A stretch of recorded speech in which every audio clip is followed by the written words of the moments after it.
Welcome to Minding Your Business, the show for entrepreneurs. I'm your host, June Middleton. We have really a wonderful show for you this evening.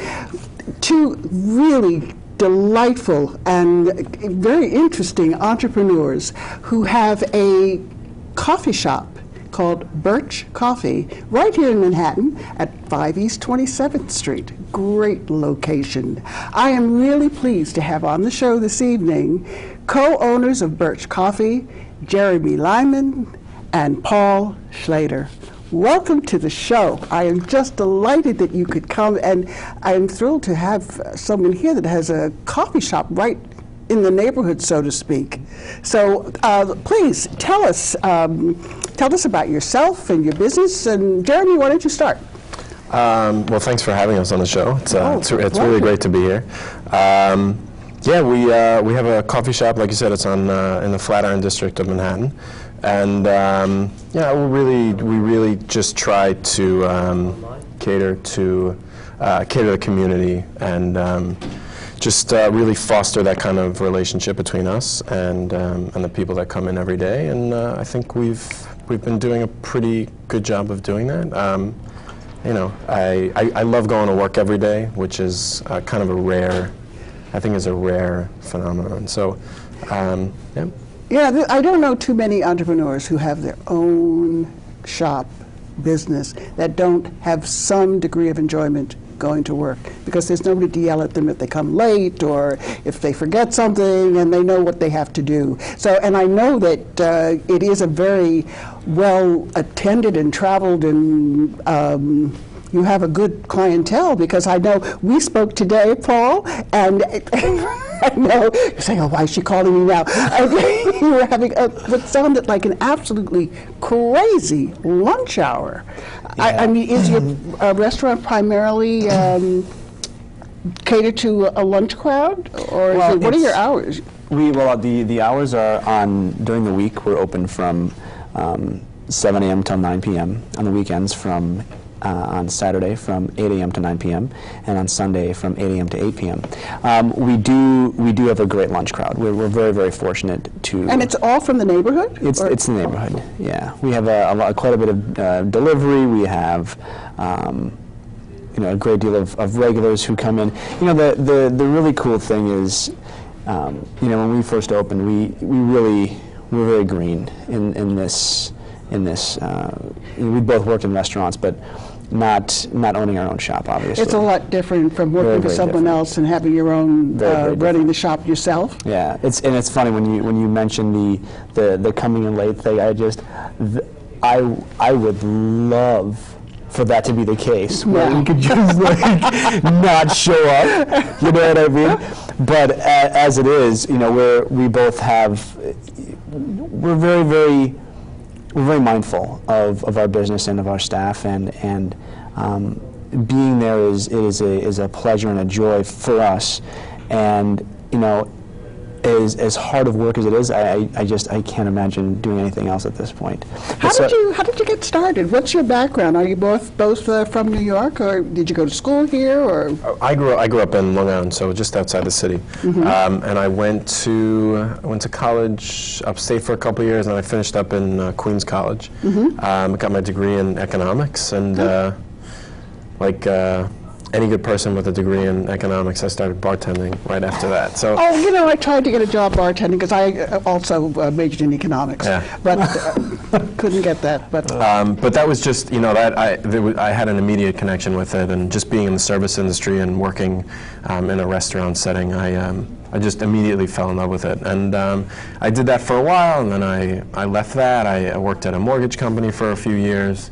But I was just so drawn to it, and when I was a kid, I was sketching floor plans to restaurants, which is just really wild to think back on. But I went back after I left the mortgage company. I worked at a bar for a couple of years while Paul and I put this thing together, and And then we opened up October of 2009. So it's not the restaurant, the coffee shop is not that old. No, it's not. No. Just a few years. Yes. Yeah. So what is your background? How did you get drawn into the restaurant field? I've been working in service since I was 15 years old. The spark to be a starter, to be an entrepreneur, has hit me when I was very, very young. Well, not very young, but in my teens, anyways. Jeremy knows the story very well. I tried to convince my father when I was 16 years old to take out a second mortgage on his house so that I could open a video game shop with a friend of mine that I was actually working in a restaurant with at the time. Now, my father, in his very good sense, declined I can't remember if I had numbers or what I brought, but I remember having something tangible to bring to him, saying, "This is such a good idea, Dad. You should really, take out another mortgage on your house and invest in my wonderful idea."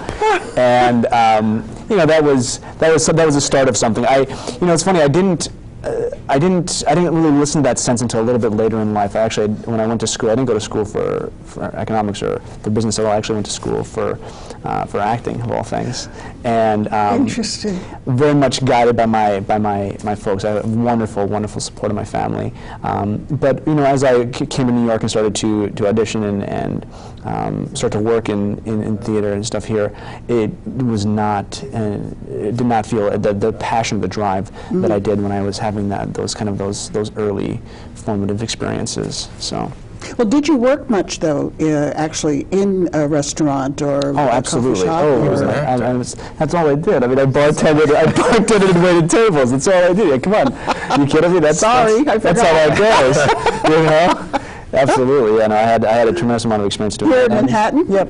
And also managing some different restaurants in the city as well. So that was So you my. came to it with some experience. Oh yeah, absolutely. Okay, so when did you go into shock when you actually decided you were going to open up your own place and realized everything that was involved? Did you come up with a business plan, or did you actually write it out, or? I'm just buying literature and reading books on how to actually write a business plan.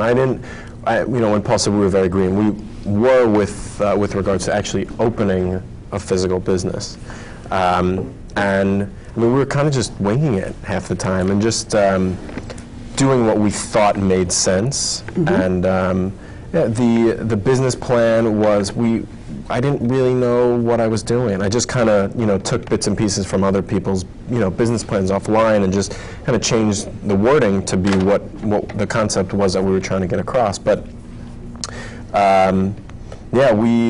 we didn't really. I think we went into shock after we signed our lease. A nice I think that was really New when York, Manhattan commercial lease. So that was pretty much when we went into shock, and it was really nerve-wracking because now there's something physical, there's something really tangible to it instead of it just being this really cool idea and concept. And all of a sudden you're dealing with insurance issues and employees and all kinds of... We were pretending. Like I pretended to know what I was doing. Yep. I really did. It's not that different from a lot of entrepreneurs. Actually, a lot of people who start their own business, they start it because they have a passion or a love for doing something, but they're totally clueless when it comes to the nuts and bolts. I mean, this is what I deal with all the time as a business attorney. Yeah. I help people start their businesses and tell them all the kinds of things that they need to know and be aware of, like, how do you have a budget? Yeah. Oh, yeah. And I'm sure that must have been a shock for you as well.